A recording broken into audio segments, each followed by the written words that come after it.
This is Pulse 95. Pulse 95. It's the Morning Majlis. Talking the stories that are shaping headlines, plus those that make you go, Good morning, Sharjah and the United Arab Emirates. Welcome onto the Morning Majlis. We're here to keep you charged up throughout the morning, and thank you for joining our live broadcast if you have been doing so. And also, thank you for all your messages and texts coming through, which is always a true delight. And right now, we are going to be talking a lot about international developments. We're shifting our focus internationally. Earlier, we did talk about how why the Hope probe had been delayed, and we've spoken about a couple of big things in terms of regional developments and 5G networks as well. We'll focus a little bit more on the diplomatic standoff that we're seeing between the United States and other Western countries, as well as China. Plus, later on in the program, we're talking entrepreneurship. We're talking a lot of change management and belief that businesses are not broken. They just need to be naturally resourceful, creative, and whole. What does that mean? Well, that will be discussed later on in the program. Absolutely. Yes. I love how we say absolutely Very at the cool. same time. Together all the time. It's really cool. We're in sync. We also have another business development here to discuss this morning. Troubled airline Virgin Atlantic. What is it up to lately? And has it received the rescue deal that it had long sought? We'll talk about the implications on the aviation industry as well, how other airliners might be affected by the coronavirus moving forward. Yes, and we're going to also talk about BIA, the Sharjah-based waste management company here, and its new launch of a biomass facility at its waste management complex here in the Emirates. We will talk about how this plant is planning to process tons of waste daily and then generate alternative fuel for the nation. So we will take you through the process step by step and how it should benefit our economy. That's right. And stay tuned for all the developments. Text us at 4215 to join the conversation right here on Pulse 95. Pulse 95. The Morning Majlis. Talking the stories that are shaping headlines. This is Pulse 95. Hi, everybody. Good morning and welcome back to the Morning Majlis as we are discussing the Emirates Mars mission. Yesterday, there was an announcement that it had been delayed due to adverse weather condition. And according to senior officials on the project, they're saying the UAE Mars mission could face even further delays if bad weather continues to sweep across Japan's Tanegashima Island. Now, the launch of the Hope probe was postponed yesterday. It was scheduled for the early hours of today, around 12:50 a.m. Another attempt will be made on Friday, July 17th at 12:43 a.m. UAE times if mission engineers and launch service provider Mitsubishi Heavy Industries give the go-ahead. But the big takeaway here remains the fact that there could be further delays due to weather conditions. Yeah, and why is weather really important or relevant in this case? Well, they're saying because the amount of precipitation, cloud density, and also winds is taken into consideration when sending a rocket into space. Now, Mitsubishi Heavy Industries have set a set of criteria that needs to be met before liftoff, as does the Emirates Mars mission. That is only to prevent damage to the probe. So they're saying it's not just about the rain; it's all about the wind, the cloud density. So if the cloud density is too high, then there are some things that could affect the rocket. It will pass different areas of the atmospheres and unstable weather conditions are present. So from storms to heavy rainfall, that will all have a toll on the rocket. Not only could this affect the rocket, but it could also endanger the probe inside the fairing or the nose cone. So changeable weather on the island, obviously it has caused delays in the past as well.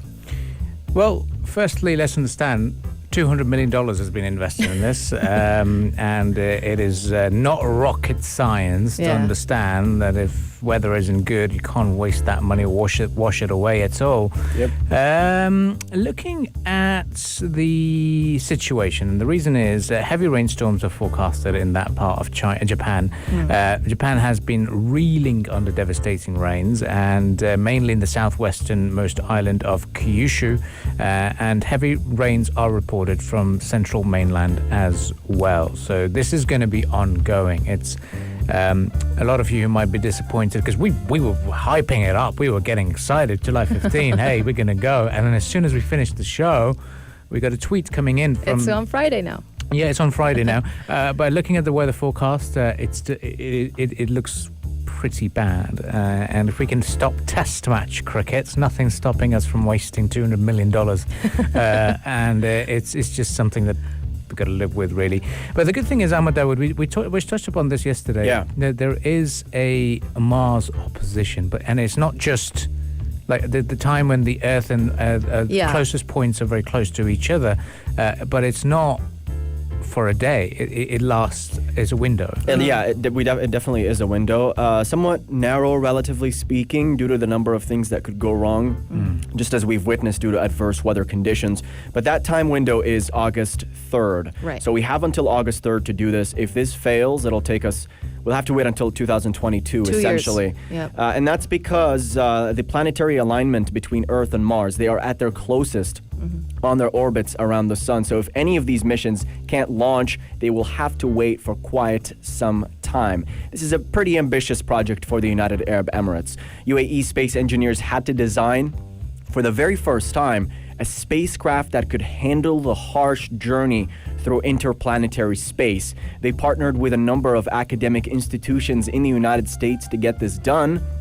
And should this go well, in the launch, it would travel through space for the next 7 months and reach Mars around February 2021. After it arrives, it will attempt to insert itself into orbit and begin doing groundbreaking scientific research, according to UAE officials, who state that the goal of the mission is to do something that had never been done before as far as scientific research on Mars.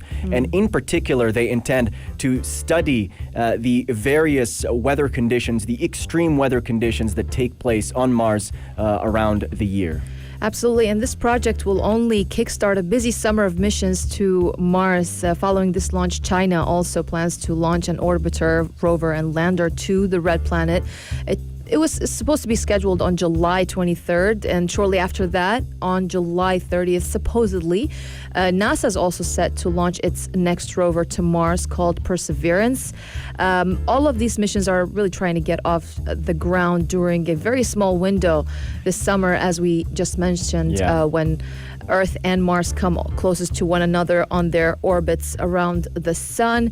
And it all has to do with this planetary alignment that only happens once every 2 years. So if any of these missions can't launch this summer, as you said, Ahmed, they're going to have to wait until 2022, 2 years from now, to try again. Well, it's not the first delay. A lot of you might be listening, and a lot of people might have said, okay, the UAE Mars mission didn't go ahead. They'll be thinking, oh yeah, maybe we overhyped it too much. It's not the case. It does happen. Weather does play a part. We've seen issues such as it was early in March 2020 when the European Space Agency and its Russian counterpart Roscosmos Space Corporation decided to postpone the launch of the ExoMars mission that was also to study the Red Planet all the way to 2022 due to the technical issues. And we've also seen the Falcon 9 rockets by Starlink Communication and American SpaceX postponing its 10th batch of it. So it's been there, it's been done, been there, done that, but we will see how things go. But we're remaining hopeful and keeping our fingers crossed for this successful UAE Mars mission. Absolutely, and UAE is so ambitious about this that one day we might even look at the possibility of humans inhabiting the Red Planet, and I hope to be there with you guys discussing this development on the air. Stay tuned to Pulse 95. We've got more developments coming up. The UK making a major U-turn taking a big step against China. What is happening? Stay tuned to the Morning Majlis to find out. Pulse 95. The Morning Majlis, talking the stories that are shaping headlines. This is Pulse 95. Hi everybody, good morning and welcome back to the program. Big development here. U.S. President Donald Trump issuing an executive order that had received bipartisan support in Congress to end special trade status with Hong Kong. He also signed a law which imposes sanctions on Chinese officials, businesses, and banks that help China, quote, restrict Hong Kong's autonomy. Now, in a news conference held in the White House Rose Garden, Trump said that Hong Kong will now be treated the same as mainland China with, quote, no special privileges and no export of sensitive technologies. This move is in line with moves being enacted by other countries around the world, particularly in the West, at the urging of U.S. President Donald Trump. Well, big development here indeed, and it's because as we discussed this earlier with the 5G restrictions in the United Kingdom also scaling back, and that big U-turn is just going to aggravate the situation further. And another thing is when it comes to one of the major factors as well, which has given them given the United States even more of a reason to look at or have a different stance is the Hong Kong situation. The United Kingdom has also confirmed the open pathway for citizenship for Hong Kong residents. Australia has opened up also their visas for Hong Kongers in their country, opening a route for citizenship.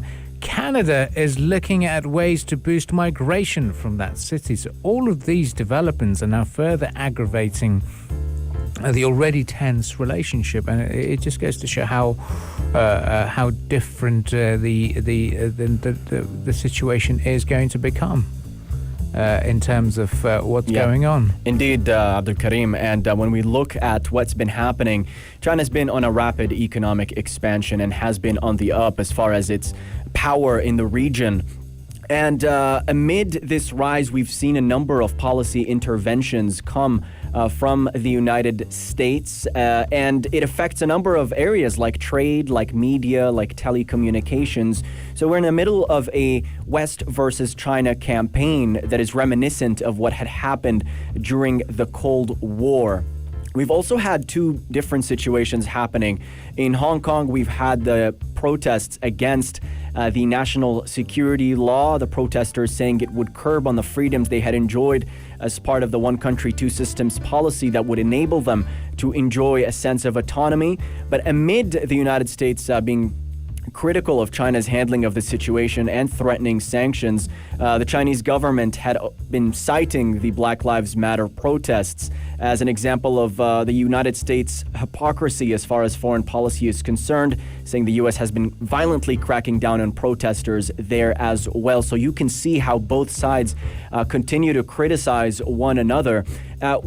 Going further into the latest development, the Hong Kong Autonomy Act signed by Donald Trump, China, of course, had strongly opposed it and issued a statement saying that China will take the necessary response if the U.S. won't correct its mistake. They downplayed its significance, saying it was merely symbolic and that more action will follow. Well, the other thing is business perspective, because apart from the diplomatic standoff, a lot of Western countries did benefit from influx of Chinese students, very high paying for the international fees, for example. Very well off and wealthy students used to land in countries such as the United Kingdom and Canada to pursue their higher education. China has already warned its students not to travel to Australia because of discriminatory acts against Asian people. Well, Chinese Foreign Ministry spokesperson said that told the UK to step back from the brink and also recognized that reality that Hong Kong has returned to China. Now, this is also following on from a wave of annexation vibes that we've seen over the last few years developing across the globe, not only just in China. but now it's just fueling the already tense relationships, and it's going to be very interesting to see how far this Cold War, which was always a vague discussion, a point of discussion, is now becoming more of a reality.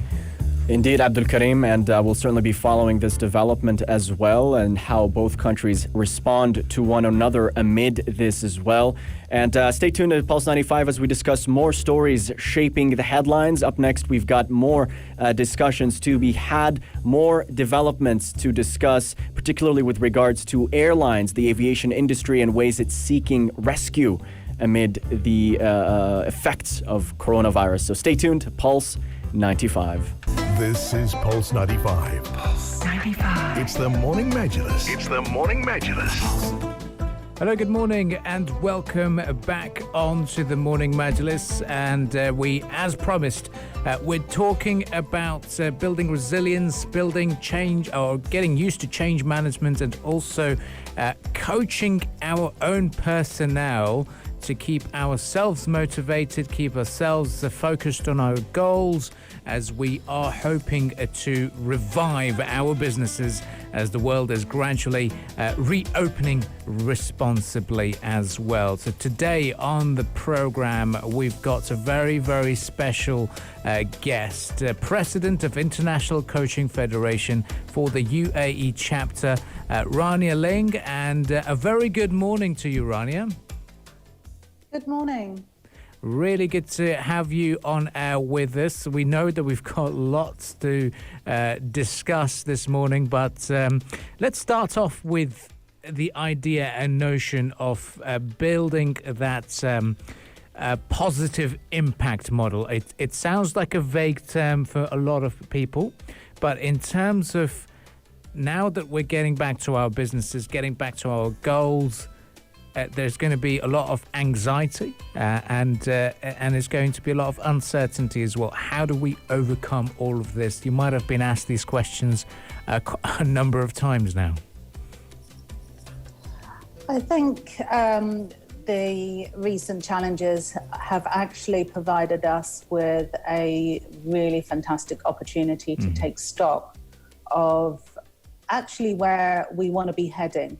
And coaching's one of those tools that it's a way that we can understand or become more aware of our thought processes, our decision making, what kind of goals we want to be achieving, and actually understanding a little bit, having a bit more insight on our own lives of what we actually want to do from now. Often we're working on autopilot and life carries us along with it. So whether we're talking organizational strategies or individuals or, reevaluating, it's a brilliant opportunity to be doing that. And with what coaching offers is a positive way. It's a healthy way to, if you like, generate new thinking processes. And as the ICF, we set the standards of the industry. So the ethics and competencies that we work to as an association, a global association, ensures that those new thoughts and ways of making decisions are healthy for us and the people around us, which is why we're so passionate about ensuring that the understanding of coaching is actually accurately received in the market. So can you talk to us more about coaching? How can it really help you connect with your own natural potential, especially when we're talking about businesses? I think because of its, we work with coaching, it's a positive model. So it's a generative model, which means that we create, the coaching process creates new thinking. And that new thinking is positively aligned. Naturally, our brains are aligned to positivity. Neuroscience tells us that we don't compute negativity because it's literally not there. It's a negative state. With coaching, we produce positive thought processes, and that naturally becomes based on our strengths and our talents. So when you if you align it to a business, it's about using your resources. And those concepts apply across everything from individuals to organizations and to impact on society. What kind of intention does that business have in the greater ecosystem? So coaching allows us to become aware of the positive patterns, what we can achieve using our talents, how we can build those up into strengths, and also, your USPs in an organization when you're tapping into your capabilities, your employee talents. It really cascades both up and down from individuals to organizations. Thus affecting, of course, your decision making. One thing that I'd like to touch on as we're listening to this, Rania, is you've compared the human nature side as well, and saying that humans are resourceful. There's a lot of positive vibes, and our brains are naturally aligned towards optimism. But at the moment, a lot of businesses and a lot of human beings as well will be going through a little bit of a grey area of uncertainty as we're reopening responsibly.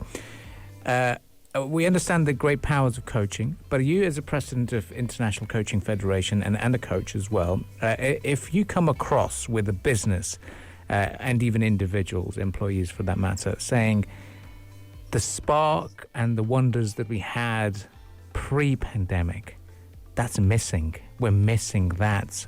What would you say to that in terms of getting all the managers to get back and get used to this change management situation, especially the employees who are seeing their colleagues no longer there, and that missing part is within them.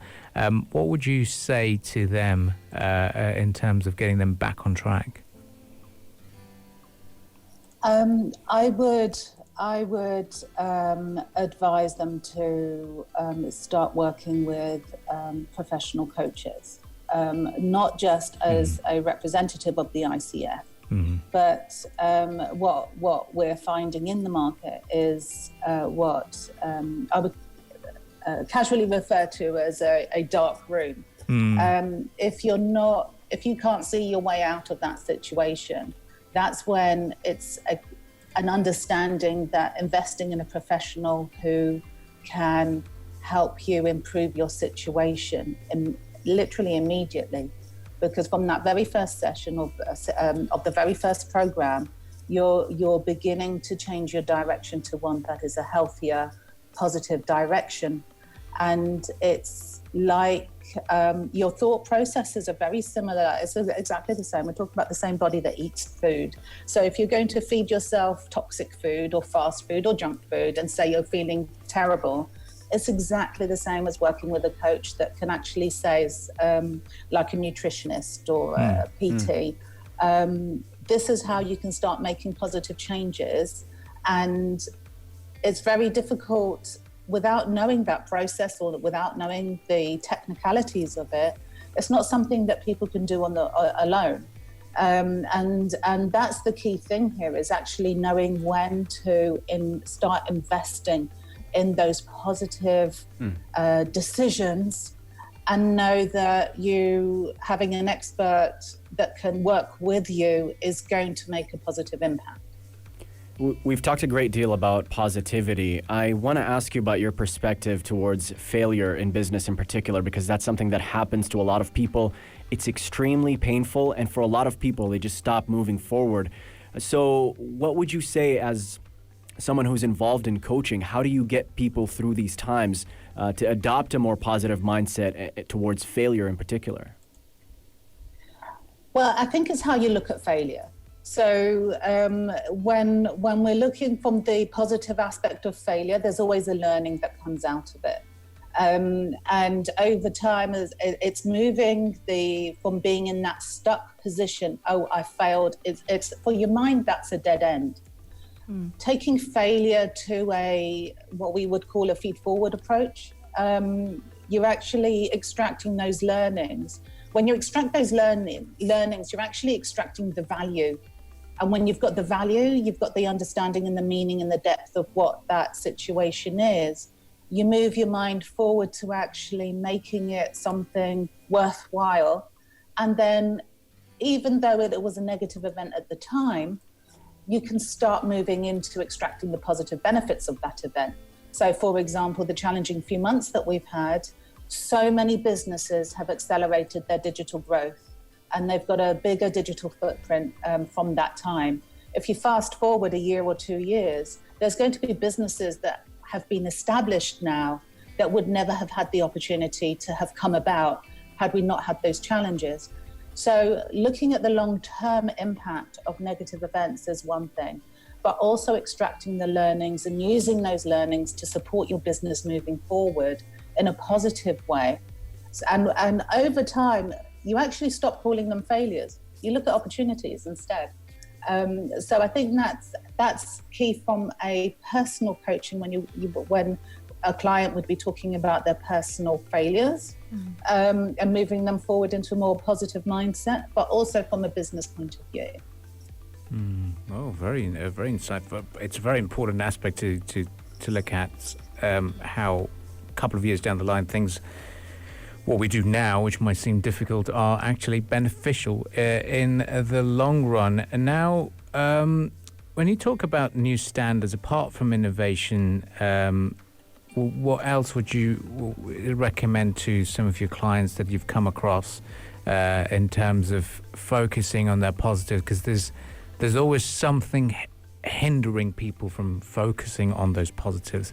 How do we push ourselves and get over that line? Because, as you said, a coach can teach you how to eat healthy, but how do you force yourself to eat healthy? That's another key principle that we want to touch on as well. You broke up a little bit there towards the end. Would it be possible to just repeat the last bit? Yes. What we're saying is, how do we get over that line? We're talking about getting the companies back into setting new standards and getting used to this change management and focusing on those positives as well. That's what coaches would do. But how do we implement that positive thoughts? And getting over that line, the final hurdle, what would you say to that, to the business on that front? I think like I mentioned before, investment in working in partnership with a professional coach is key.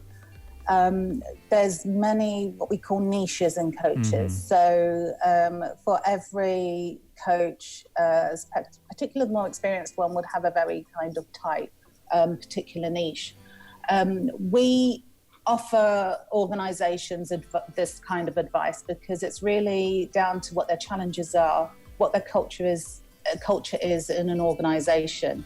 And one of the benefits of having the chapter locally in the UAE is that we can actually understand our market here and the territory here with the type of cultural challenges, transition challenges, and that kind of thing that we have. I think understanding how to go about working with the right coach.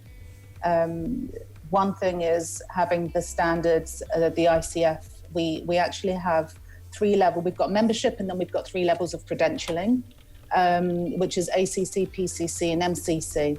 And actually understanding to what extent the kind of support you need and the level of credentialing that would be the best investment for your business, based on your business, based on the coach's niche and how they can support you. So as a local association, we do support businesses in making that, making the right decisions for them from a strategic point of view with regards to their investment. There's always information available from the global website, Global ICF. We have our local website too. And that's something that's really determined by what the business needs and what their challenges are. True. Well, it's taking that first step, I think, is recognizing that it might not be something that you can fix yourself. That's very important to take back, isn't it? And recognizing that aspect that sometimes you do need to reach out and ask for the extra help that you need. But thank you very much for joining us this morning, Rania. It was a very insightful discussion, and we look forward to welcoming you in the studios at some point down the line. Thank you very much. Well, we'll look forward to that as well.